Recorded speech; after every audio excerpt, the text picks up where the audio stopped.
Right, the sixth question reads, sexual assault is a serious problem in Athens as it is around the country. And the problem isn't only on campus. What will you do to build a culture of consent in our community? It's been on my mind lately. There's a recent Peggy Orenstein book that I read in which she interviews young women between the ages of about 15 and 20 about their experiences in dating and in sexual activity. And many of them talked about having some level of experience on the continuum between coercion and rape. It's obviously been a national problem for a long time, and it's one that's going to take lots of facets to solve, but I think there are some things that we can do. One of the things I've encouraged is a forthcoming downtown health and safety study that looks at just what we're finding. I think we need to better enumerate what the problem is and how the problems are emerging. Certainly some component of the problem is alcohol related.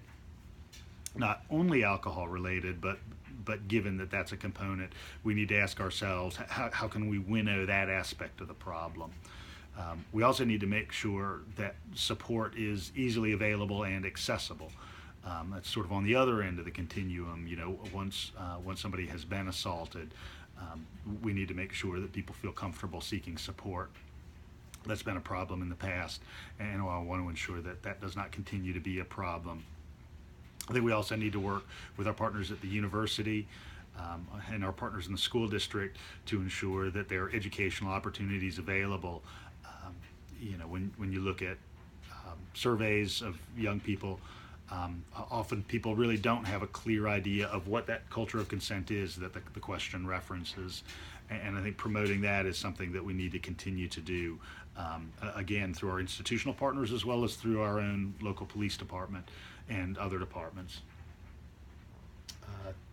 I think among the other things we can do is simply ensure that there are other means of easy access to public safety resources. And so that could mean that 2 in the morning or 2:30 in the morning after you've had a grand time on a Friday or Saturday night, or a Wednesday or Thursday for that matter, that you can easily get home. I've long been supportive of returning to a late night public bus system that would get people from downtown to those heavily populated areas where particularly a lot of university affiliated students live.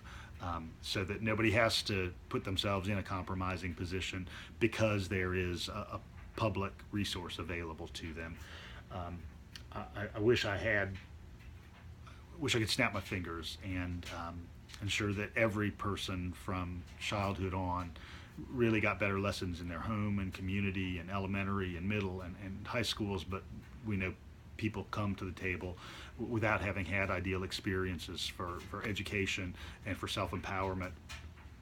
But we need to kind of meet people where they are and find out how we can at least make sure people can begin to build a sense of self-efficacy and then seek resources if assault occurs.